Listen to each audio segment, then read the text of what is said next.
You're interested in investing in property here in Australia, I've got some absolutely banger references for you guys to hear today. I've read a few books and which are great property investment books. Also got a few YouTube channels you should check out. But yeah, today I'm just going to go through all the sort of education material you should be educating yourself with if you intend to invest in property here in Australia. My name's Thomas Regan and I have an 11 property portfolio and I make these videos to help people get educated on investing in property in Australia. Now, just gonna show you guys what books I have available or what books. This was one of the first property books I ever read. It's from Cam McClellan. So it's the ultimate mini guide to property investing. It's a very short one. It's about, I guess it's like 38 pages. And it's just if you're not super into property yet, and you just want to understand some fundamental principles, that this book is a great one to get into. It's just good principles in there, good property investment principles. Now another book that I think is a great book is 30 Properties Before You're 30. Now my wife got me this book at the airport. I already was familiar with Eddie Dillon, who is the author, the guy that wrote this book. He started investing when he was very, very young. Obviously, to get 30 properties before you're 30, you need to start investing young, unless you got a lot of money.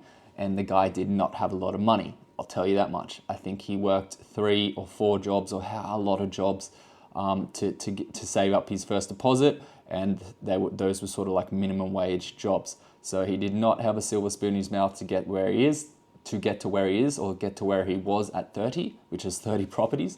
But today, I think he's maybe in his early 30s and he's gone well beyond 30 properties. I think currently he has about 150 properties. So the first one, Cam McClellan, definitely check him out. Cam McClellan also has a business partner, I forgot what his name is, but those guys, they put out really good short pieces of content on YouTube for just basically principles about investing in property. Very, very useful if you're a novice in property and you don't really understand how property investment works, but that's great. So the 30 Properties Before 30 by Eddie Dillon, I think it's more of just going by memory here, but I think it's more of like just a story about his journey, right? So it's just an inspirational book. So it's good for if you think buying properties is impossible, read that book because it's 100% not impossible. And my wife's just getting home now. Anyway, so another property book is another one from Cam McClellan. So Investing is the New Norm.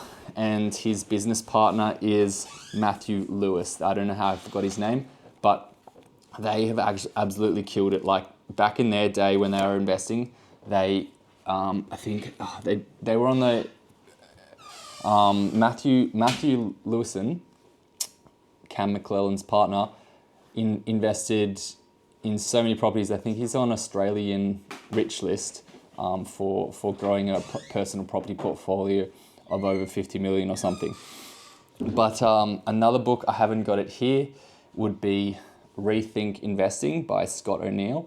Scott O'Neill currently is a commercial property investor. He transitioned from residential to commercial property, and he is also a buyer's agent.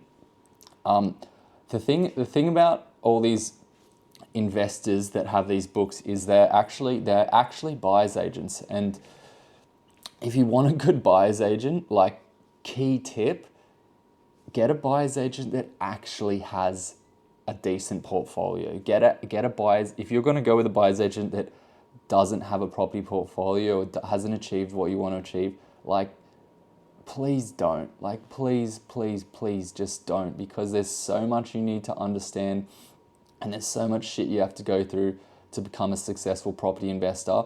If they're all doing it from theory, like they're just going to take you down the wrong path. They're just going to be running an experiment on you.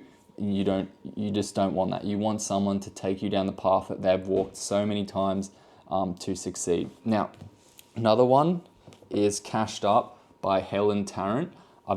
I've been reading this property, this book recently because I want to get into commercial property. Now, if you're a property beginner, if you're starting out your property investment journey, I would not recommend getting into commercial property because it is it's extremely complex. Not saying you can't do it, but residential is like investing with training wheels compared to commercial property investing. And once you get the fundamentals down, on residential investing, and you actually like it, you enjoy the journey, like you enjoy the challenge, you enjoy the ups and downs, and you want to continue, that is the time that you get into commercial. Because commercial, if you get it wrong, you can make huge errors, huge mistakes, and if you just haven't got that experience under your belt from investing in residential real estate, most of the time it's not the best idea. Now, so another few channels that I want to, or names that I want to throw out there, is Nathan Birch. He has a buyer's agency called Be Invested, and his buyer's agency, he has a great YouTube channel. He's got a lot of basic videos on just investing and how it's done and how you get from 1 to 10 properties and so on and so forth. And if you listen to the way he speaks about property, it will really get you in tune with what you should be thinking about, what you should be understanding, and what sort of mindset you need to invest in property. Because I guess it's not for everyone, and everyone isn't necessarily born with the right mental capacity to be an investor. So that's about it for today, and hopefully that helped. If you guys are trying to get educated on property, definitely check one of these people out. So once again, we got Scott O'Neill at Rethink Investing. He's focusing on commercial. Helen Tarrant, focusing on commercial. If you're into residential, there's Nathan Birch, and he's a very good buyer's agent that would specialize in people on lower to moderate incomes, and he helps people build large portfolios. Another one would be doing the same thing, would be Eddie Dillon. I don't know, my mind just went blank there. Eddie Dillon's another good investor and buyer's agent. And I need to stress, if you're going to choose to use a buyer's agent, please use a buyer's agent that is an investor mostly. And then, the last one, that's about it actually. I guess there's another one I'm not a huge, I'll just throw out another two names there I'm not huge fans of. Bonus. Arjun Paliwal.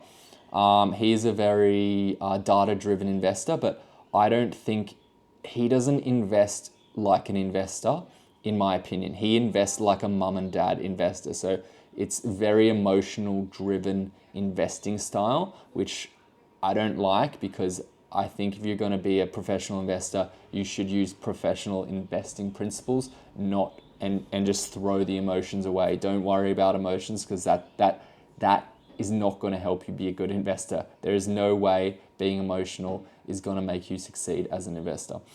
And then the other one would be Jack Henderson. He is very successful. He's got a huge portfolio for his age. He's done very well, but I would put most of his success down to the fact that he is a machine when it comes to building businesses and marketing. He is an absolute weapon with growing and scaling businesses. And off the back of that, he's used that to grow his property portfolio. But I don't actually think his property portfolio is very successful on its own. He has a very unique, different style, a very capital intensive style of investing. And if you have a shit ton of money, if you have $500 to $1 million worth of income through your business or your job, then go with Jack Henderson. But otherwise, I would just go with one of the other guys that just have more sound investment principles. All right, guys, hopefully that helped. See ya. Bye.